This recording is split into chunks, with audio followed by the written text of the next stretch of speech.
Welcome to Do It for the Gram, an Enneagram podcast with your host, certified Enneagram coach Milton Stewart, where we do it for the Enneagram, not Instagram. We make moves to improve our lives and those in our community.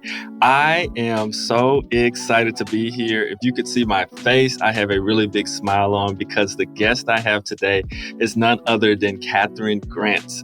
You know, sometimes in life, there are people you meet kind of for the first time you just resonate deeply with. It's like, I don't know, we just like kindred spirits in a certain way, and you connect in ways. It's like, wow, that's absolutely amazing and incredible. So I'm super excited to let you all meet Kathryn Grant. She's been one of the people who has been supporting, helpful, caring, connected, checking in, setting straight, everything for me quite a while as a 7 would definitely need and have help with.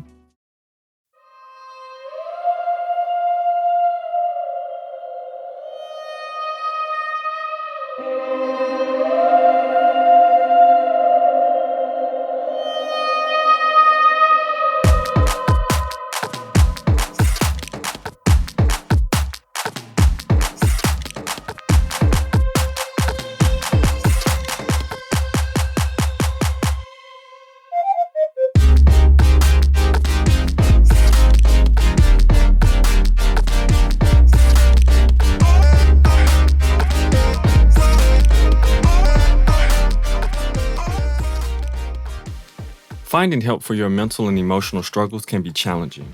With so many barriers like cost, and even feeling safe looking for a counselor can be tricky, so I know it's hard. And you know, the worst part is you really don't have the time or mental space to be trying to figure out how to find a counselor when you're having personal struggles. So thanks to BetterHelp, they are built on making counseling accessible, affordable, convenient, so that anyone who's having struggles in their life can actually get the help they need at any time and anywhere, which is so important, especially now. All the professionals are licensed, trained, experienced, and accredited. And what I love so much about them is that they have a diverse group of counselors with a broad and various amounts of different backgrounds to help all their different clients. If you need some help, try BetterHelp. You can get a 10% off discount from your first month when you go to betterhelp.com/doit. That's BetterHelp.com/DOIT. So, Kathryn, can you introduce yourself? Sure. I'm Kathryn Grant, and I am actually very excited to be here with Milton. I've known him for several years. We've worked together. I have watched his progress in his Enneagram offerings to the community and also his personal growth. And it's fantastic to think that maybe I pushed a little button that sent him in a good way. I appreciate his humor, his honesty, and his willingness to learn more about the Enneagram to help himself and to help the other people that he knows. So I am happy to be here. I've studied the Enneagram almost as long as I've been alive. No, that's not true. But for a really long time, 26 years, I think, is coming up Wow. my anniversary. So it's changed and I've changed. So it's exciting. And I'm glad to be here, Milton. So why don't you hit me with some questions? Yes, let's do this. So, leading into exactly what you were talking about, how did the Enneagram find you? Well, in 1994, which is almost before you were born, um, I know that's not true, but it's close enough. Close enough, Close. right? It is close. A friend of mine, we were in Southern California at the time, and she said she was studying to be a spiritual director. And she said, I need to take an outside course offering. And she had decided to do a 4-day immersion experience with the Enneagram. And she said, You're coming with me. And I was like, uh, uh, uh, what? I am? What's the Enneagram? She goes, Oh, you'll love it. Just come. So I thought the 4 days cost like $40 or something, which, Wow, when you have a bargain, you have a bargain. that's true. So we went and it was 4 almost complete days. And we also drove back and forth. Now, if you're not familiar with Southern California, it was about rush hour, about a 2-hour drive each direction. And so we not only had tons of time in the classroom, we had about 4 hours a day, yakking about it. And I fought being a 7. I just thought, no, I'm not going to be a 7. That's too frivolous. So I tried other things, none of which worked for me. And people kept saying, you're a 7. I was like, no, I'm not. No, I'm not. No, I'm not. And the woman I was taking the course with is also a 7. And she said, you're a 7. So I think it was maybe the third day before we went into class. They said, when you come in, you must declare your Enneagram type. Now you can change it, but then they divided us up with a stack of papers that were specific for each type. And I walked about 10 feet into the room, started reading the top page, and I thought, this was actually in a Catholic retreat center. I said, these nuns have bugged our car. How did they know this stuff about me? And I thought, they've bugged my bedroom where I'm talking on the phone, And it was at that moment when I said, I have to stop fighting this and start immersing and learning. So that was huge. And thank you, nuns. That was great. And that was the beginning. And from then on, it's been just learn more, do more, see more, feel it more. But that was that thing of being so found out by people who didn't know me. And that's, I think, one of the things that often happens when people start the Enneagram. It's like, how do you know this? How does this list of characteristics fit? There must be some validity to the system. That's what I kept saying. This must be valid. It just must be valid, And 26 years later, I'm going, it just must be valid. That's how I got started. Very quickly, I started doing workshops, knowing very little, but more than the people in my workshop. I mean, is this like a 7? Right. So then I thought, well, maybe I ought to get some more intensive training. And one of the people that I had encountered said, well, why don't you try Jerry Wagner's course? And so there were lots of things about it. I liked his books. I liked the fact that it was a concentrated effort and that it was deeply psychological, which appealed to me very much. So I took the training in 1996, I think, or 7. One day, other day. And now I co-teach with him in his training and certification, which is an amazing, amazing opportunity. And it's where I met you, Milton. Yes, it is. Yes, it's been uphill ever since. Yes. I'm curious with the first of all, I guess the nuns didn't bug y'all's car, which is good. Well, maybe, I don't know. But if they did, they helped. I'm curious, what was part of the fight you had against being a 7? What was part of the fight? You can't put me in a box. Mm-hmm. Yeah, and don't we hear that all the time is, there's nothing, no, I'm not like everybody else, and on and on. I thought everybody else should be like me, Right. which made perfect sense. But but I didn't want to be like them. So I think that was that point of, and I tried on other styles. First I went to 4 because I always felt so special. And then I sat down with people who are 4s, and I thought, I don't even speak this language. They are so amazing, so everything I'm not. So I very quietly, and we were encouraged to get up and walk. There were like 150 people in this course. Wow. So the type-alike groups were huge, which was That's great cool. because you got a lot of variation, but a lot of people in every type. So I stood up from the 4s, waved goodbye. And I thought, okay, I'm an 8. So I went over to the 8s, and I have a lot of 8 energy and can draw up from that when need be, but they scared me. So I left that group. And I thought, okay, absolutely, I'm a 1. Now, as I have discovered, my father, 2 of my brothers, and one of my sisters-in-law are all ones. Wow. So in many regards, that energy is very comfortable for me until it's not. So I sat down, and this is now like 15 minutes or so into the time that we were allotted. And I sat down with the one group. They had not started yet because their scribe was lining his paper using a slide rule for a straight edge, and Uh-uh. because he wanted to take neat notes. And he had a pocket protector. No, he didn't. Yes, yes. No, so I ran screaming from the room because that was so typical of how I grew up, with that kind of precision and has to be done this way and all that stuff. So I thought, okay, okay, okay, okay, I'll be a 7. And then we all went to the snack bar. We went out to the pool, put our feet in the water. We ate Snickers bars, and we had, yeah, we had like a half hour maybe, or 45 minutes to answer these questions. And about 10 minutes before the bell's going to ring, somebody said, we probably ought to answer these questions. And boom, Yes. boom, boom.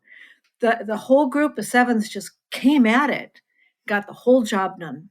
But then, because we were outside in the pool and the snack bar, they lost us. They couldn't find us. We're like, yes.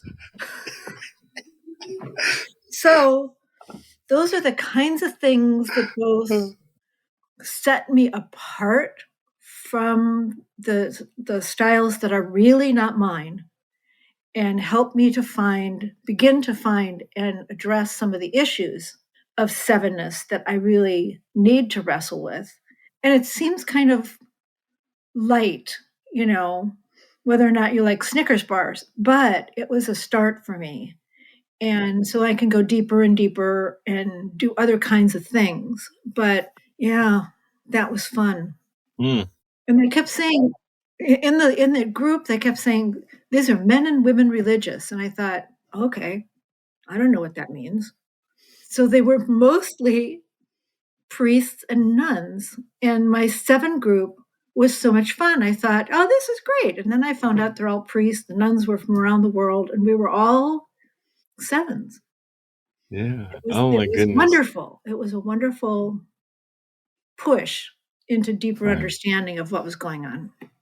I think this is what people who are listening who may not have been to a conference where you're able to have a type go and be with tight groups. I think this is one thing I miss the most about this current time, climate of pandemic and social distance right now. I miss being able to get those groups together because it becomes very apparent if that is not your type. It's like Yes. uh very apparent. Mhm. And this all kind of leads to this is wonderful. This all leads to like how we really met and had a conversation.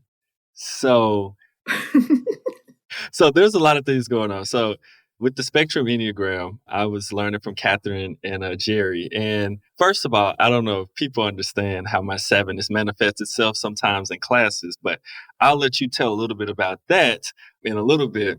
But I remember coming up to you because we had type groups. And inside of my type group, there was a particular person that was not of our Mhm. type. And it was bothering me in Mhm. so many ways. And I was like, oh my goodness. And part of me wants to just go, just say it, just bust out and be like, you're not a 7, But then I was like, that's probably not the best thing to say. Right, And right. it could be damaging to this person. I don't know. And I came up to you and I said, how do I address this? I don't know how to address this because I Mhm. really want to say something and it's like really bothering me, but I also Right. don't want to hurt this person's feelings. And you were like, how about you phrase it as a question? Have you considered this type? I see some things that are connected here. And it just like helped my mind so much to be, he's like, oh, that is a better way to approach it. How about I frame it as a question? Yes. And do it. And so that helped me so much.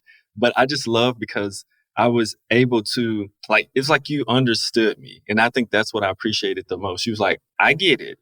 Now let's approach it in a way that's actually beneficial. And so I really appreciated that for sure. So with this question, What was your first impression of me in that class? Now, for those of you who are listening to this, I actually asked Milton when we were having a phone conversation a week ago, do you really want me to tell the truth? And he assured me that yes, I should tell the truth. Now, we had a fairly good sized conference room, probably 50 in the room, something like that. And Milton was at the very back, close to the snacks, Yeah. you might note. He was dancing and he was jiving and he was laying down on the floor and he was standing up and he was wiggling and he was doing this little step back and forth.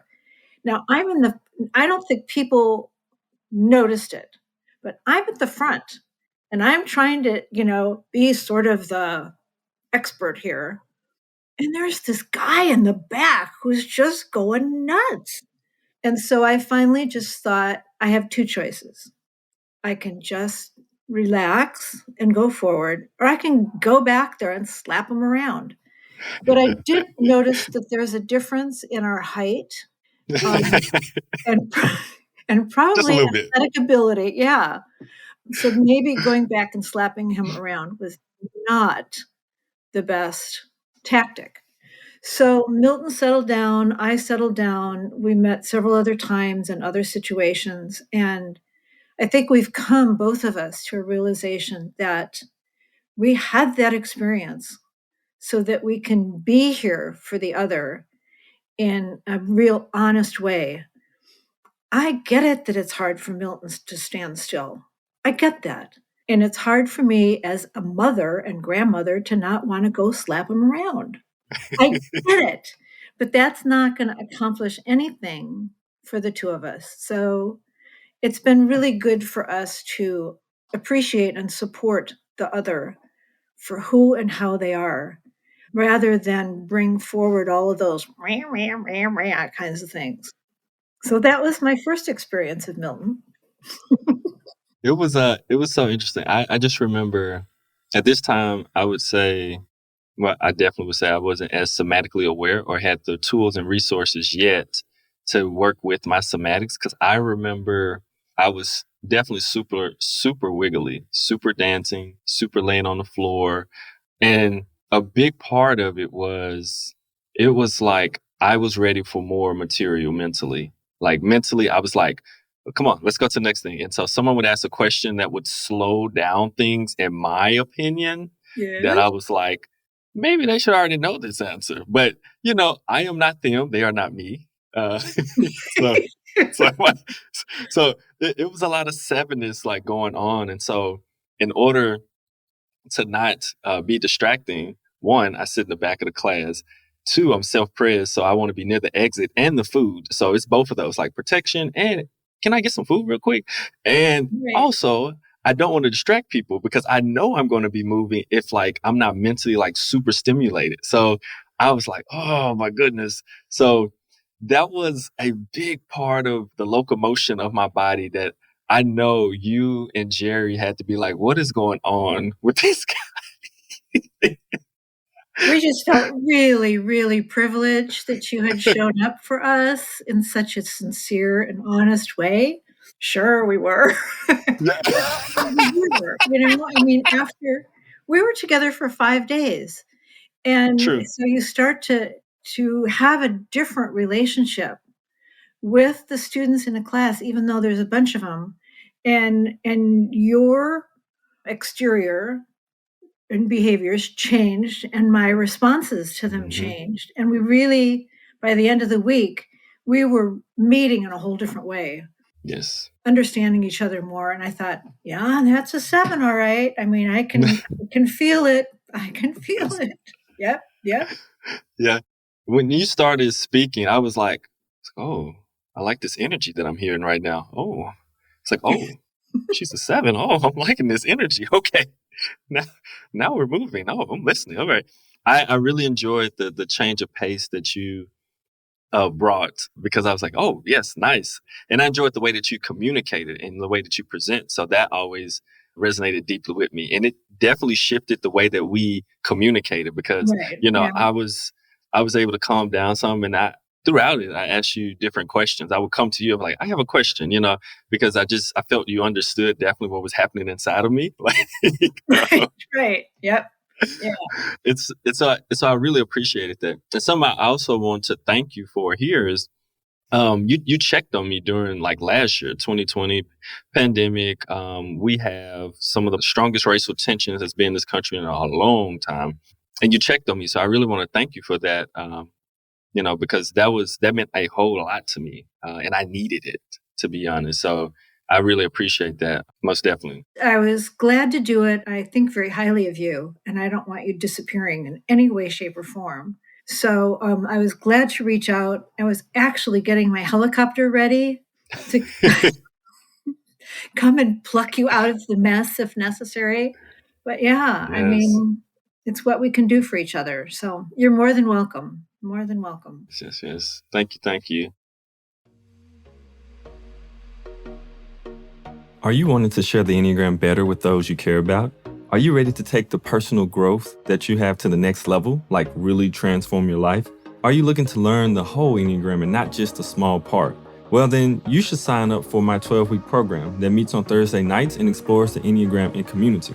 It's called the Kaizen Career Complete Enneagram Program. And so some of the benefits include you'll be more confident in your Enneagram knowledge, you'll be able to better catch mistypes, you will understand what you need to do in order to grow now, you will develop an Enneagram growth plan for yourself, you'll have a thorough knowledge of all the components of the Enneagram, enabling you to better share it, and then you'll understand the other types on the Enneagram deeply, not just stereotypes.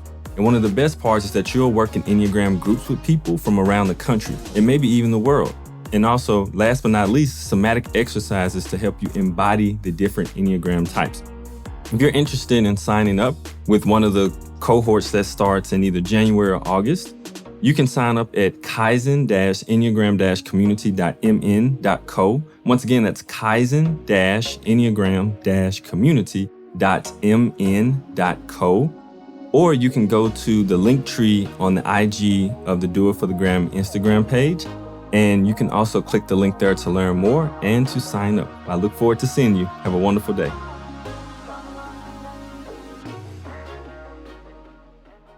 And so I have a question around, you've been doing some different things on different networks online and some different areas of the Enneagram. And so can you talk about maybe what areas lately that you've been exploring with the Enneagram?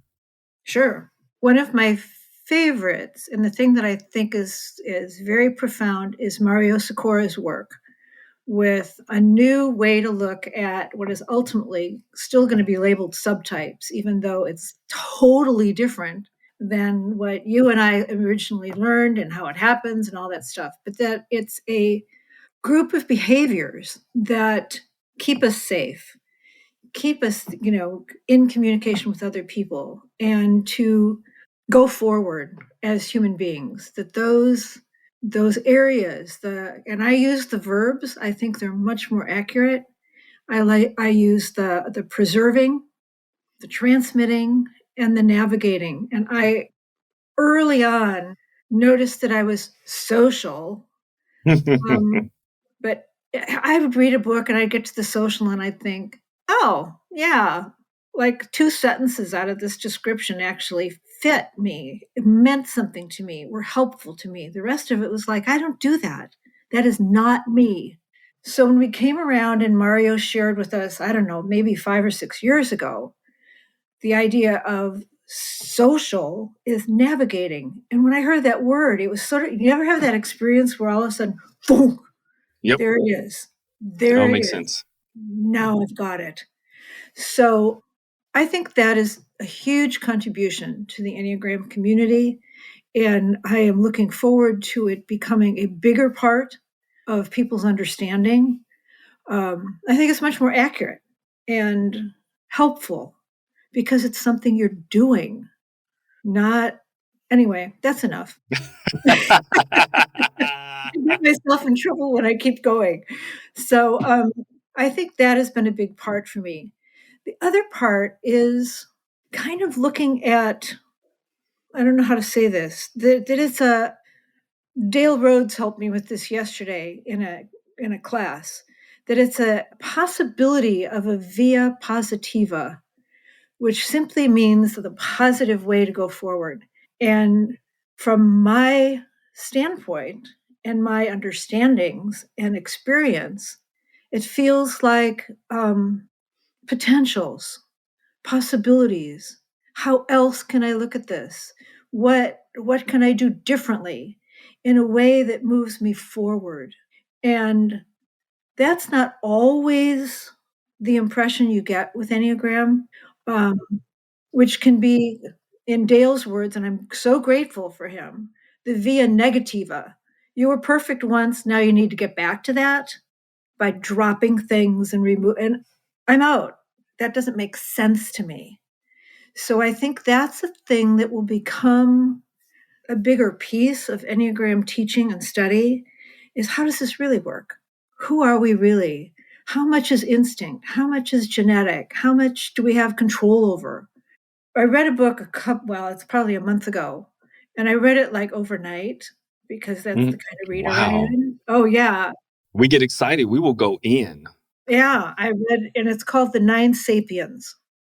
And it goes way back into the historical beginning of we human sapiens, Homo sapiens, to just sapiens. And there were 9 types. I don't like that word either, but there it is. People were doing things to keep the tribe alive, keep each other alive, survive and thrive, doing things. And the idea of the sapiens is that we have these behaviors that help us. And they came from way, way ancient times, way before 1900, you know, like 70,000 years. That's a bigger number, you know. I think it's a grand theory and it's a nicely written book. I think there's more there, and we will hear more from both those 2 authors and from other people as they look at this in a little different way. And I'm always encouraged that people, well, I say look with new eyes at something. Think outside the box, but there it is. I've been told this and told this and told this, and what else? And my granddaughter, when she was little, I would explain something to her, and she'd say, "And what else?" I don't have anything else. She did. That's it. That's I it. know, that's it, all done. And what else? So, but that kind of intense curiosity that she had as a 3-year-old, a 4-year-old, serves us well when we learn something as powerful and dynamic and growing as the Enneagram, that as soon as you say something, I can hear in my head, and what else? And what else? So to Haley goes all the glory. I mean, why not? She's now 17 and has learned a lot about the Enneagram on her own and a little bit I from her bet. grandmother, of course. But I think that's the attitude.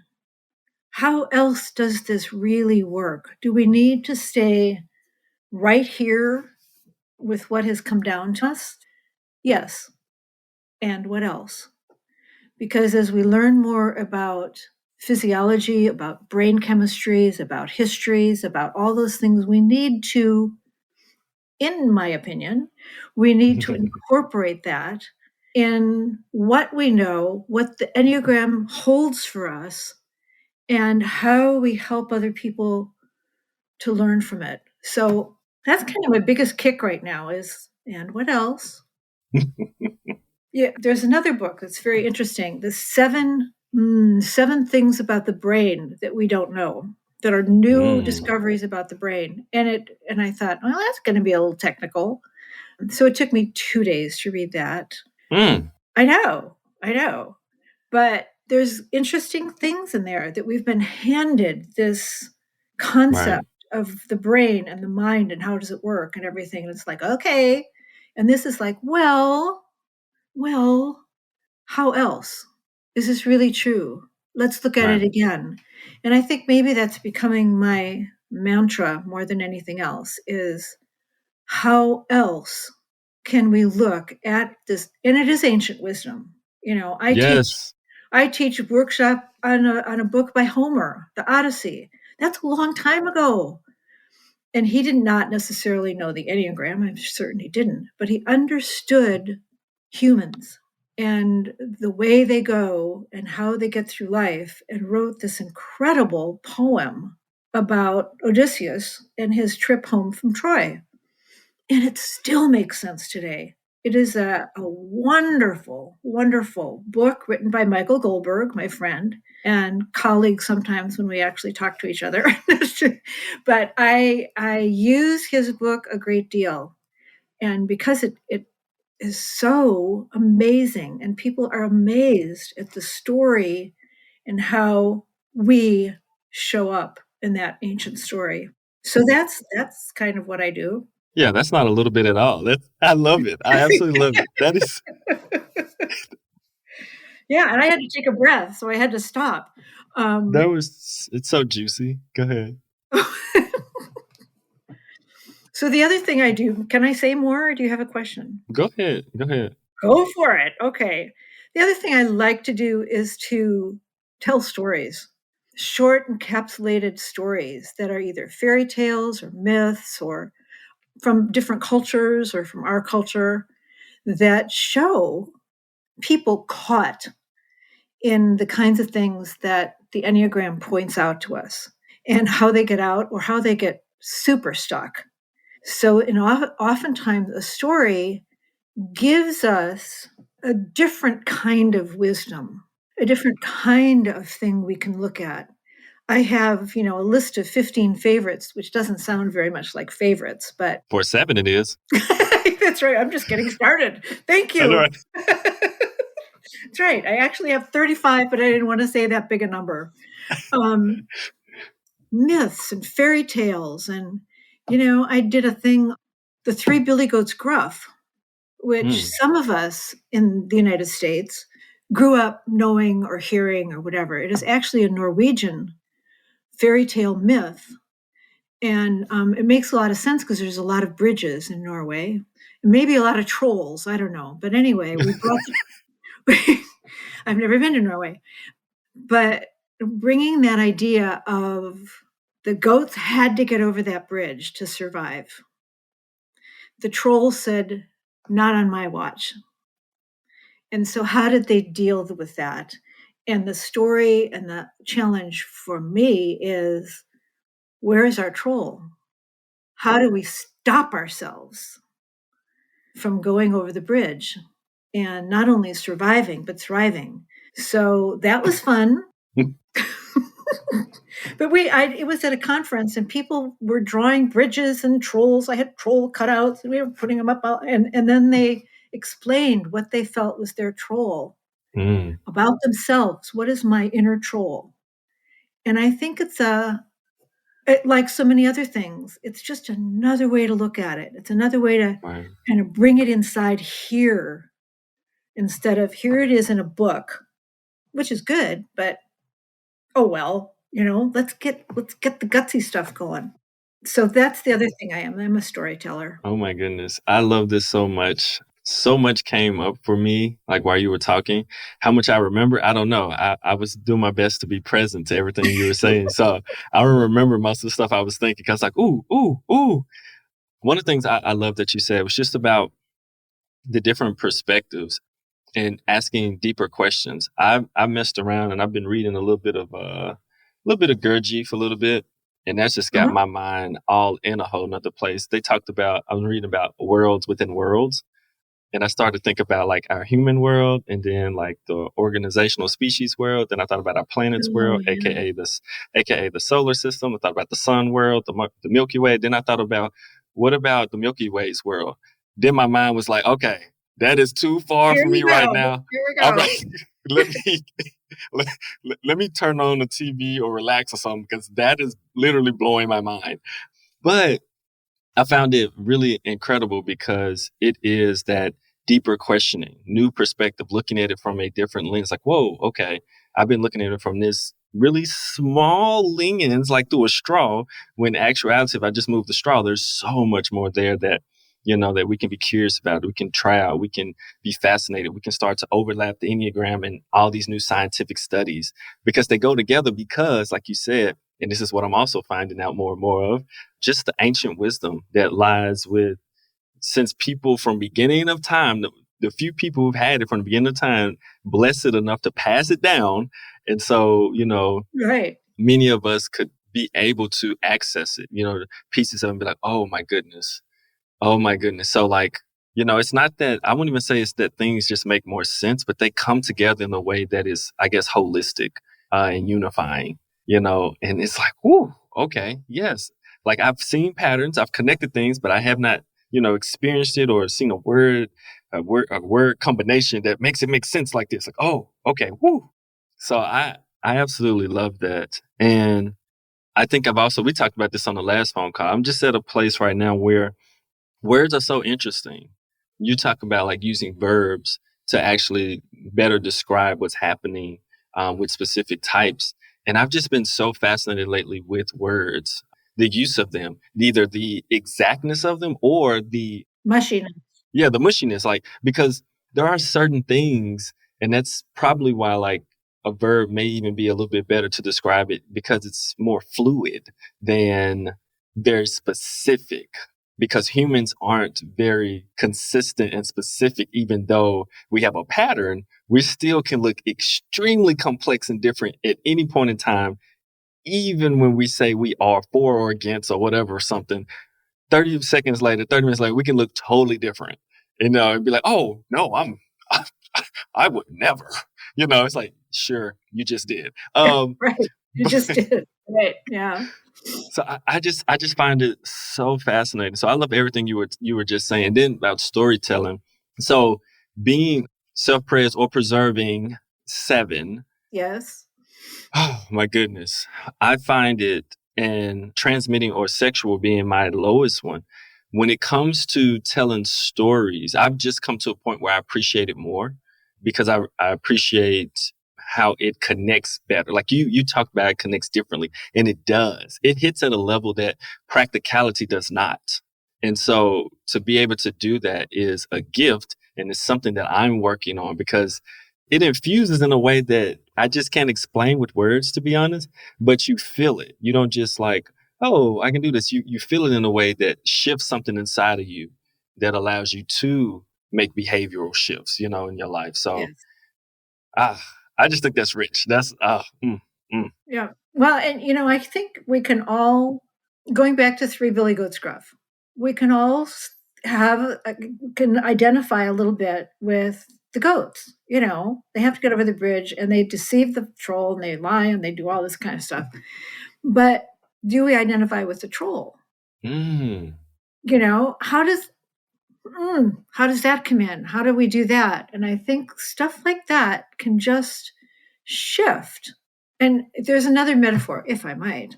I throw it think in. most of us, when we're working with the Enneagram, we want to narrow down. We want to have laser focus on the stuff about our Enneagram style.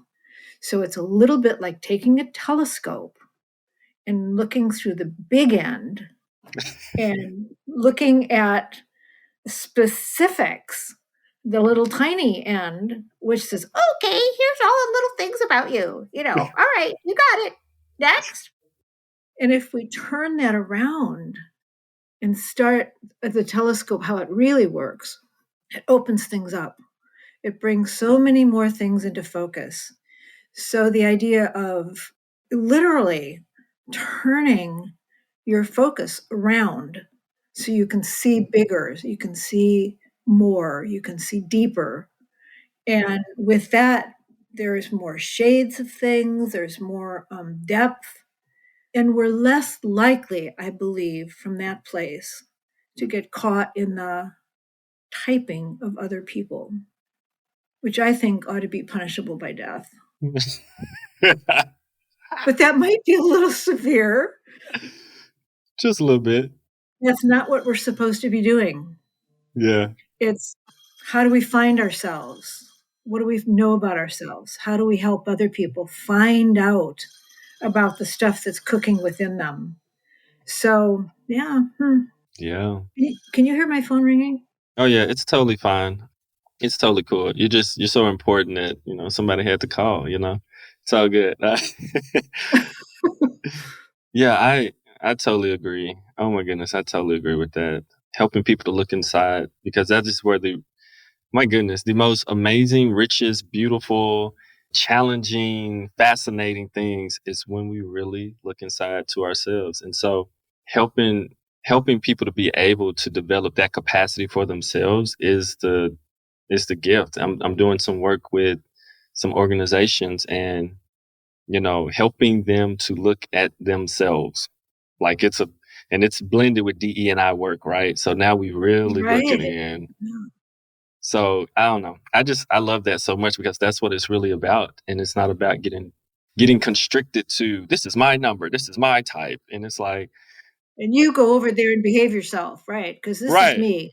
It's the Yeah. trap. Oh, It's the trap. yeah. Uh, Yes, it is. so are there any things that you have coming up that you want to tell people about, to sign up for, to be on the lookout for? Anything you have that you're presenting, teaching, working with, supporting, anything like that? Huh. Well, um,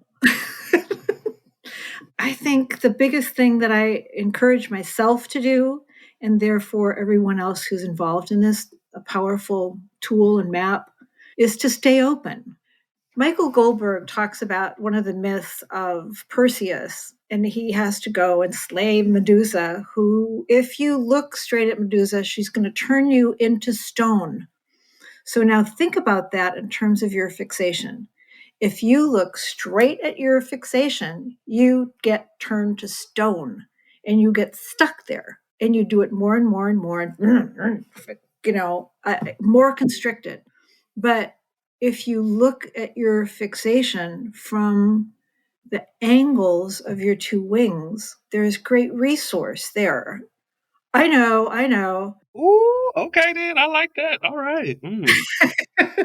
Mm. That for me, the 6 and the 8 help me with my fixated 7. They help me. They help me move away from it. And one thing, I hope I can say this, is that starting next year through the Journey Center, I'm going to be doing 9 workshops over the year, basically looking at how else can we look at this? What are other words? What are other feelings? How else can we apply? How else can we use this map? Do we need to refocus the map a little, move it out, move it in? Those kinds of things once a month. So I'm going to be doing that with the Journey Center in Santa Rosa, California. Um, and also probably with somebody else on the East Coast, which I'm not going to talk too much about that because it's not solid yet. Okay. But I think that's the kind of thing. It's like, and what else?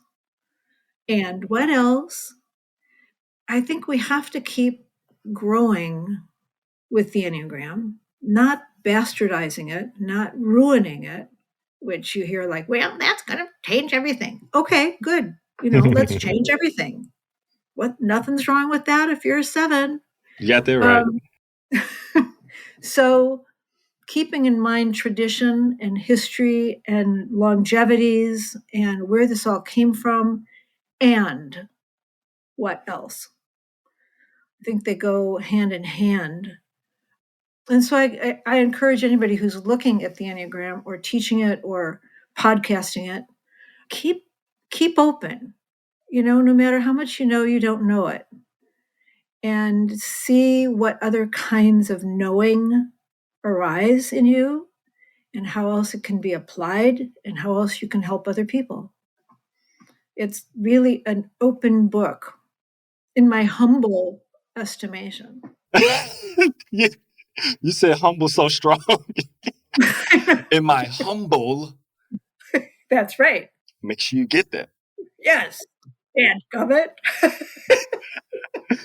Oh my goodness. Yes. Thank you so much. Well, thank you. Yes, for coming on. This has been great. I'm thrilled. I've been smiling the whole time with my big old cheeks right now, because I'm extremely happy and feel joyful right now. Yeah, just talking with I you. do So too. I do I too. love this. And the chemistry of the mental, like the way that you're working mentally and speaking. Oh, I love it. So thank you so much. I'm gonna make sure that all of like the information for the Journey Center shows up in the notes for this episode so Okay, that people right. can click on it. All right. Right. Right. Okay. Yeah. Thank you. Thank you. I've enjoyed every minute. Thanks so Yes. much. Yes. Take care. Yes. And if you are feeling like your type structure is going to make you do something crazy, take a deep breath. Think about what else and do it for the gram, the Enneagram, of course, and make a better choice. We'll see you on the next episode. Bye.